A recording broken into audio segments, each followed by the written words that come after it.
what do you think, is the burden rising, regressing, same?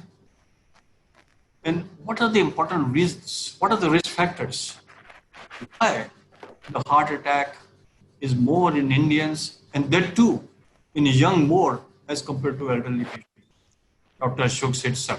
India is the world capital of not just lifestyle disorders, but of heart disease.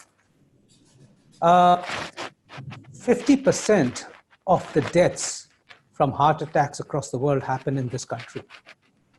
And if we actually compare it to the West, we are 200 times, twice more prone than white Caucasians, 6 times more prone than Chinese, and 20 times more prone than Japanese to develop coronary artery disease.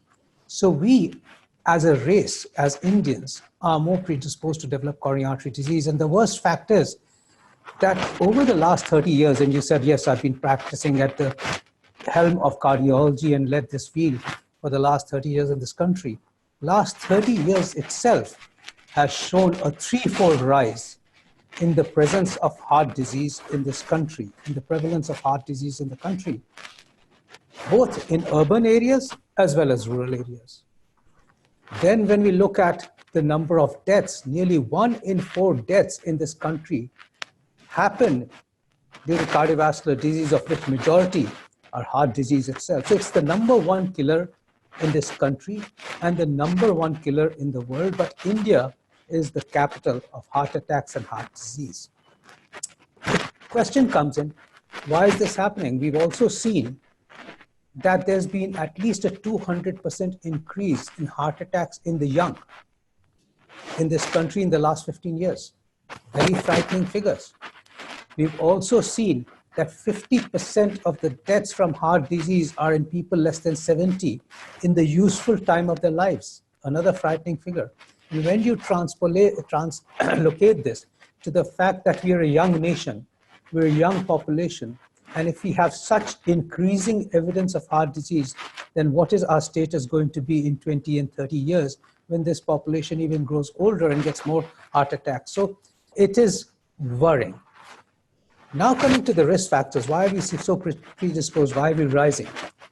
Now we know that there are certain risk factors which we call are unmodifiable. And that's the fact that males will get more heart attacks than women.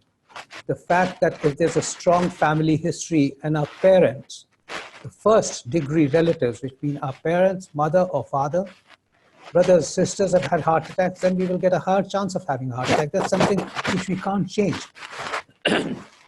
But there are certain important diseases, like you just explained, which exist in India far more than anywhere in the world, which is diabetes, which is hypertension, which is what we call central obesity or metabolic syndrome, which are peculiar to this country.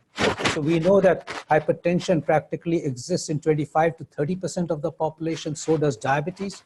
And the central obesity, which you have a great interest in yourself, Dr. H.K. Chopra, is the special syndrome of central obesity where our stomachs are larger than the other obesity which exists in the world, where sometimes the hips are larger than the stomach itself, along with the fact that we have impaired glucose tolerance, we have raised triglycerides, and we have low HDL cholesterol, a typical feature in this Asia-Pacific region, which predisposes.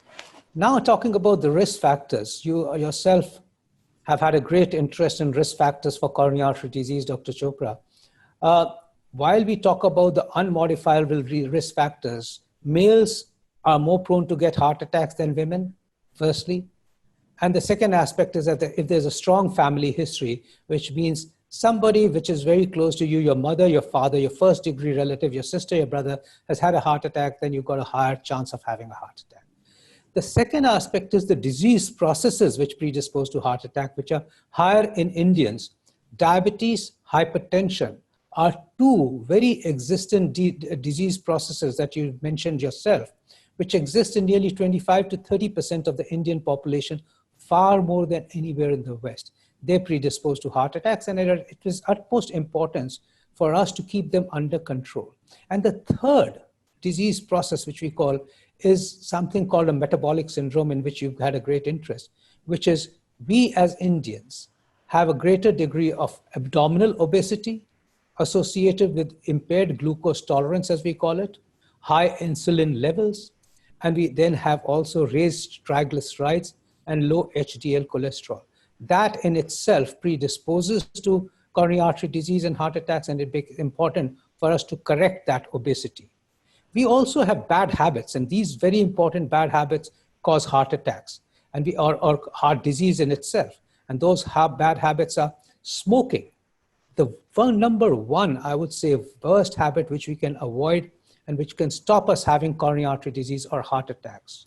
Obesity, if we have a lifestyle which is sedentary and we develop or become overweight, that itself predisposes to heart disease and heart attacks. And then, of course, bad eating habits. That's one of the very important. There are two other environmental factors which are very important, which is that we have psychosocial stress. We live under circumstances where we're chasing time every day, where we have other stresses happening upon ourselves, which can predispose to having heart attacks. And of course, let us not forget that there's an increasing pollution, which is resulting in greater damage to our heart arteries and resulting in heart attack. That actually sums up everything. But again, one important fact I would emphasize, the modifiable risk factors, which is smoking, which is obesity, which is bad eating habits, which is lack of exercise, and which is not controlling your diseases of hypertension and diabetes, are all within our hands. And we can therefore prevent this bad disease from affecting us and from killing us.